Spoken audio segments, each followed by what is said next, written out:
What's going on, people, and welcome back to Mad About Football. My name is Bass, and joining me as always is Kamal. How you going, bro? I'm good. I'm very good. Top of the league. Top of the league. First time in 8 years, Manchester United are relevant. Okay, calm down, mate. Calm down. I hope everyone's doing good, keeping safe, especially in these Corona times. Yeah, I know. Danny Ings copped it. Danny Ings is now copped Corona. Like we just said last video, I think 42 people now have. Yeah, everyone's copping it, bro. All that we're doing a match day 18 recap, but match day 19, there have already been 2 games that have been postponed due to coronavirus. That's crazy, man. Yes. So it's man, not getting any better. I'm just thinking they should just call off, like, have a 3-week break. Yeah, like now's a good time for it too, because Man United on the top of the table. Right. So if everyone gets a break, when we came back from that coronavirus, the restart last season, year, we were dominant. We were very dominant. That's true, because but I'm saying this year, give us some time so Liverpool's players come back. Van Dijk comes back, and then we'll see. Won't be back. Van Dijk won't be back till May. Well, postpone the game till May then. Yeah, but see, you just have Van Dijk. Like, you don't even know if he's going to be the same beast, because an ACL really messes with people. You get what I mean? I've been watching the Hector Bellerin. He documented his life once he done his ACL. Oh yeah. And whatnot, and it apparently like really messed him up because he only knew football. You get what I mean? Yeah. Like when you can't do the thing that you know what to do, like it really messes with you mentally. You get what I mean? Yeah. Like there's one injury, just your knee, but then there's another injury with your mind. Where that's true as well. Yeah, that's very true. It's a must watch. It's a very good watch. Yeah, but Van Dijk is a different sort of beast too. You never know, bro. When Ramsey broke his leg when he was playing for Arsenal, it took him 3 years to come back again. To try and come back again. That's true. 100%. Like it took him 3 years to start scoring again, start getting his flow again and whatnot. And he was a quality player too. He was. And towards the end of his Arsenal career as well, they're really missing him at the moment. You can tell. You can definitely tell. Yeah, and he's not even getting game time for Juve either. He was at the start of his last season. He was scored the other day. He scored the other day as well. I'm not sure, but last season he was getting game time for Juve. But this season, I think he's fallen out of favor with Andrea Pirlo. I think he doesn't like him or whatever. So. All right. So let's do our recaps. Yep, we'll do the recap of game week 18. There was only 6 games played in this game week. Starting off with the first one was Sheffield United versus Newcastle United. Finally, Sheffield gets their first win, first 3 points of the season. Yes, but you got to think about it. Sheffield are 9 points, are still away from relegation, but what I was thinking was there's still a lot of time. There's still a lot of games to be played. And there's a good example. Leicester City, the season before they won the Premier League, they were dead bottom. They were dead bottom, and they were going to get relegated. Then they went on a 9-game winning streak. Yeah. That's true. Towards the end of that season, they won their last 9 games, and they just made. I think they were finished 17th. Yeah, I don't know. No, I think they finished higher than that. Higher. Yeah, I think so. But because they were favourites to go down that season as well. Yeah, and they survived. Yeah,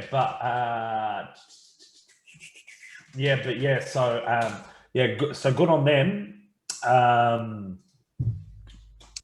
I'm just trying to find it. Just trying to see where they finished. That's a C. No worries. They finished 14th, actually. 14th. So there's still a lot of.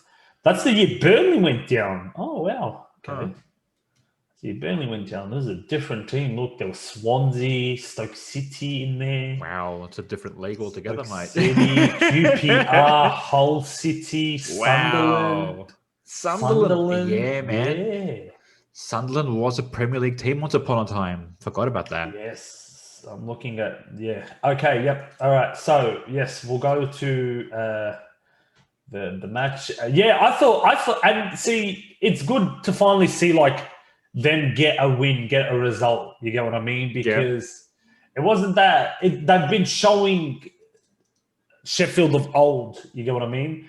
We've been talking about it, how they've been Sheffield of old. It wasn't. They've been showing glimpses. They've been showing glimpses of like last season's form, but they've been unlucky by getting beaten, 1-0, 2-1s. And well, they almost conceded as well, 96th minute own goal from an error, but maybe this is something that will spark them, right? They are playing, who are they playing next? They're playing Spurs next.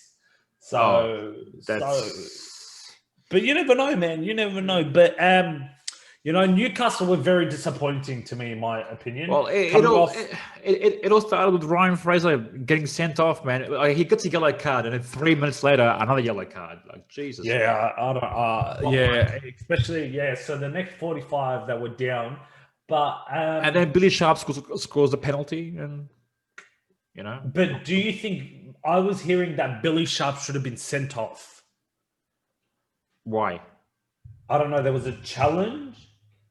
No. That challenge came in the 80th minute. You've got the yellow card for that. Yeah, but that's what I'm saying. I'm saying that VAR. He should have been sent off. I see. Yep. He should have been sent off for the challenge. Right. That's what I'm hearing. But hey, it doesn't matter. But no, there's not much I can say. It wasn't really that entertaining. Well, Sheffield dominated the whole game, dude. 17 shots, 14 chances created. Honestly, with this sort of stats, with this sort of numbers, they should have thumped Newcastle. Dominated, They should have literally like beaten them 5-0, 4-0. Yeah. So Newcastle was pretty lucky just to hang on. Then again, Carl Darlow, he's a machine. As you saw him against Liverpool, dude, the guy's he's a good goalie. He is. He's a good goalkeeper. Yes. All right. You want to move on to the next one? Let's move on to the next one. Top of the league. We're top of the league. Shut up. Burnley versus Manchester United. Yes. Okay, we forgot to mention our predictions. For this game, I predicted a 2-1 Burnley win because I wanted Burnley to beat you so bad, and my prayers were not answered. Yes. However, you predicted a 3-0 Manchester United win, and it was just Paul Pogba sending his top. Bro, Paul Pogba, it was a good goal as well. It was a very good goal. It was nice. It was a very good goal. I thought these are the games that show you that we're getting somewhere. You get what I mean? Because we usually struggle with teams who sit back and just try to absorb it. Yeah. Right? We struggle, but we played very well. He's also dominated too. I mean, Burnley didn't even get a shot. If Vidra had 3 really, really good chances. Right? He had 3 very good chances. It should have ended as a draw, probably, but we deserved it way too much. I mean, Burnley didn't even record a shot. Yeah, I know. That's crazy. That's crazy for us. You get what I mean? It's very good. It shows how United's defense have gone from strength to strength. Yeah, Harry Maguire killed it. He absolutely bossed it. It's real funny how like the second we fail or we concede, everyone puts the blame on Harry Maguire. But once we keep in clean sheet, hey, come on, man! But Harry Maguire was making mistakes, dude. Yeah, but I think it was the pressure and all the stress that he was under. He had that whole Greece incident. Yeah, he had the England, and I think it just all melted on him. Yeah. Right, and I think with Ayi, he's had like a new resurgence. Yeah. Right? Him and Bailly looked good. Even last season when Bailly came back for that Bournemouth game, that was the first time I watched Bailly and Maguire together last season, and that was a good partnership. I mean, that was probably one of the reasons why he went on a good run. But then again, now Bailly wasn't playing then. Bailly came after. But like this season, we're going in the right direction. I'm still not really like I'm excited, but it's just you can see this potential. You can see that we're playing attractive football that everyone's enjoying. The way we celebrate with each other, the way we play for each other, it's getting there. I think Martial should have also finished chances as well. I feel like he's been in some bad form, but no, he's been good. But like there's the chances that he should finish, but I don't know. I'd say Martial's been in worse form than Rashford. Rashford's been in good form, but he assisted. He scored against Wolves. Sorry, I thought you were talking about Rashford, not Martial. No, I'm talking about Martial. Yeah, Martial's been awful. Rashford assisted. Yes. Rashford assisted. He scored. Paul Pogba scored. Yeah. No, but I'm saying like Rashford, if he's not scoring, he's assisting. That's also, true. Right? Yeah, he's been in very good form this season too. Yes. And he's still young. They're both still young, Rashford and Martial. 23 now? 24? I think Rashford's 22 and I think Martial's 23. 23. So they still haven't hit their potential. That's true. They still haven't hit their peak. So also Burnley never gave up. Burnley had a very good game. From where they were at the start of the season to now, it's really good to see. They're out of relegation, and I think that's what they should be aiming for. Well, they're 4 points. Yeah, they're 4 points. Well, they have 2 games in hand also. So no, 1 game, because this was also 1 game, one of the games in hand. Really? No, because they played 16 games and everyone's on 18. No, everyone's on 17. Because you got some teams like Brighton and Sheffield on 18. Man, this is confusing. Why is this season so confusing? It's because of coronavirus. All right. We'll move on to the next one. We're talking about Wolves Everton. We predicted a Wolves win. We both said Wolves were going to win. You said 2-1. I said 1-0. I said this because I thought Calvert-Lewin wasn't going to play. I thought he was injured. And he was. He was injured, isn't he? Yeah, he was. Okay, good. Yeah, he didn't even play, yeah. And surprise, Everton won with an Alex Iwobi goal. And then Michael Keane. And remember, I said it was weird. It was weird that he was playing Mason Holgate over Michael Keane. Yes. Right? In our prediction, I was like, he shouldn't play Michael Holgate over Michael Keane. And look what happened. You put Michael Holgate in his right... Mason Holgate. Mason, sorry. Yeah. Mason Holgate in right back. You play Thing in the middle. And Lucas Digne is back, yeah. He's playing left mid. Yeah, he had an assist. As well. So he's been really good. It was really James good. came back in this game. He played as... this is weird. It's weird seeing James Rodriguez and Gylfi Sigurdsson as the 2 strikers. Well, you know he's struggling. Richarlison was on the bench. I don't think he was fully fit. You know what I mean? But this is a very good win for Everton. Definitely. Because Wolves is a good side too. I mean, when you boost, go on, sir. I was going to say when you beat Wolves, it means you're having a good season. Because Wolves are a very hard team to beat, and especially at the Molineux as well. That's true. Right? Yeah, especially at the Molineux, which also boosts them up to tied third. Right? Yes, they are tied third. Yeah. Yes. Yep. So they've got City have a game in hand. Yep. But it also puts them 1 point behind second. If Liverpool lose the game against United this weekend, but we'll get to that in our predictions. I thought, in all, it was a good game for both teams. You can really tell that that Wolves are missing Jimenez, right? And he should be back real soon, but, we'll see. We'll see what happens. All right, let's move on. Yes, all right. The next game was Tottenham versus Fulham. Another bit of a surprise for us. We both said that Tottenham was going to win. Yes. We actually not only win, but dominate and, thump Fulham. You said 3-1. I said 4-1, and the game ended up... The run of form that... Yeah, of course. We're going off on a form. Fulham have 5 in a row draws. They drew 5 in a row now.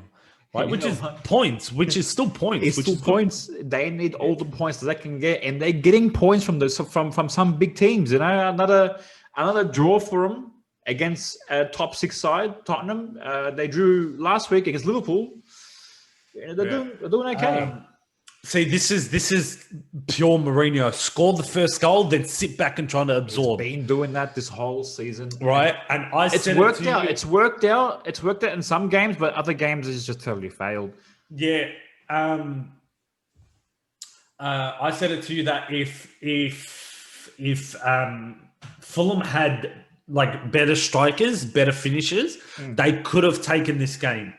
Yeah. I feel towards the end, probably from the 75th minute, maybe 80th till the end, it was getting real dominant for Fulham. You know, they were catching Spurs out. I think Spurs panic. They concede.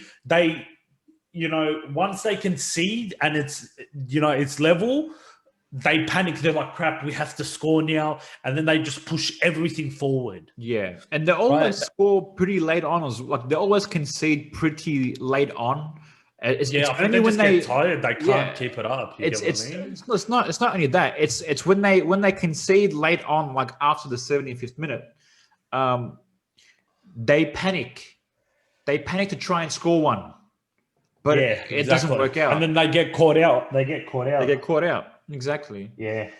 So this game ended 1-1. We both didn't get any points for this game, and it just started to storm. We'll move on to the Man City game. Yes, we'll move on to the Man City game. Manchester City versus Brighton. Man City won this game 1-0. Yes. We both said again that Man City was going to thump Brighton. You said 4-1. I said 3-0. Well, they completely dominated Brighton, as Manchester, right? as you expect from a Manchester City team. Yes. Raheem Sterling missed a penalty, so that could have been 2. Yes, which is also a bad thing for Liverpool because they've just won their game in hand, right? Which puts them 1 point behind Liverpool sitting in second. Yeah. Right. So it's not getting any better. Raheem Sterling missed a penalty at the end. Yep. But it was too cautious from City, I think. They played well, but they didn't play really dangerous. Maybe because they played the Carabusa, or it was Carabao. It was a Carabao Cup against Carabao. Yeah, United, Chelsea? Right? So maybe they were tired. Guys, yeah. Maybe they were tired and whatnot. Maybe. But they've done well. Yeah. It's a complete win, bro. It's a complete City performance. They had the shots, but only 6 on target, I think. 6 on target. Yes. From 16. Dude, they dominate possession all the time, and this is a good Brighton team. Brighton's been playing pretty decent football. It's just that unfortunately they're now sitting in 17th. Exactly. Yeah. And they're at risk of actually going down because Fulham has a game in hand, and they're only 2 points away from Brighton. So. Well, see, I don't understand what they're doing with Matt Ryan. Our Aussie. He was their starting keeper for so long, and now he's been dropped. And I don't really see a big difference between the two keepers. I think Matt Ryan's better. I think Matt Ryan's better also. But yeah, we're not being biased because he's Australian also. Yeah. Aussie. Yeah. All right, we'll move on to the last game, and I'm so happy to just go back to what we're talking about. Go back. Where Arsenal, Crystal Palace. Yeah, well, you guessed it, mate. You got the draw. I see, and I said it. I said that Arsenal always underestimate the lower teams, and they always struggle against Palace. In recent years, That's true. It's always been Zaha who's been their nightmare. That's right? true. And But this game ended up 0-0. So yeah, but if anything, Arsenal should have won this game. Arsenal should have absolutely won this game, right? yeah, because Crystal Palace just sat deep, defended this whole time. Yeah, no Tierney, which it looked like they really missed him. Yeah, right. He's been so good for them of late, and I think he just got overworked, so he was out. Yeah, I think Tierney should be the future captain. Really. Yeah, Tierney. In my opinion, he plays for the badge, which is what you needed. Yeah, it's good to Partey is back. Also, he came on 65th minute for Ceballos. It was good to see that Arteta's keeping the faith with the youngsters, playing Saka and Smith Rowe. Well, Saka's been starting no matter what. He was always starting. Ahead of Pepe and ahead of Willian. I'm really happy that Willian is on the bench. I'm gonna see. I was watching the BT Sport podcast, and Troy Deeney said it, and I think I wanted to ask you. Troy Deeney said that Nicolas Pepe should be receiving the amount of criticism that William's copying also, right? Because you don't hear much people criticizing Nicolas Pepe. That's true. Right? And in my opinion, they should... I'll tell you why. I'll tell you why. Yes. Because Willian has been in the Premier League for the last 10 years. Yeah, but Willian's performed for Chelsea for the last 10 years. No, not really. He hasn't really performed. He'd go on runs of form and then he'd get injured. Yeah, well, he'd go on runs of form. But you've never seen runs of form from Pepe. Right? Well, we haven't seen anything yet from Pepe. But it's going to be almost 2 seasons now. That's true. Right? So when are they going to start being like, you know what? Maybe he's not as good as we thought. Maybe we shouldn't have spent a record signing 72 million on him. I think Pepe needs to play a few games, like give him some cup games, Europa League games, to try and build his confidence back up. I think he's just a confidence. His confidence is just shot. I don't know. I think Troy Deeney said it perfect that Pepe should be receiving the criticism that William is also. I think it's just too soon because he's still new to the league. I mean, yeah, we can say he's been here for a season and whatnot. Season and a half as well, yeah. Season and a half. Well, I think he needs a bit more time. Because I can't see a player. I'll give him to the end of the season. Me too. I'll give him to the end of the season as well. Because I do see a player, and dude, his stats from last season can't be a fluke. He scored like 26 goals in league. No, that was 2 seasons ago. Was it? Oh, sorry. Yes. Last season he only got like four goals, I think. He scored 4 goals last season. Let me. And they're all from penalties. No, he scored some good ones against United, bro. Stats, okay. Stats. Last season, he had 31 matches. Yep. He scored 5 goals, 6 assists. 6 assists, that's right? Which is very bad. Yeah. From a player that cost you 72 million, who's meant to be scoring goals and assisting you goals, like assisting and scoring. Exactly. It's a flop. It's a flop. Give me one sec. I'm trying to find Leon. Lille. He played for them 79 games. Yeah. He scored 37 goals, assisted 17. That's decent. Right? For a right winger, that's pretty decent. For Arsenal, he's played 64 games. He's only scored 13 and assisted 13. Wow. Right? So huge. Yeah, it is. Right? I'd give him one more season. At the end of this season. Yes. If he's not performing by next season, then I think it's time to sell him. Cut your losses and just get rid of him. I agree. All right. Well, that's our recap. All right, that concludes our recap for game week 18. Thanks everyone for watching. Please like, share, and subscribe to our videos and to our channel. It will massively help us out.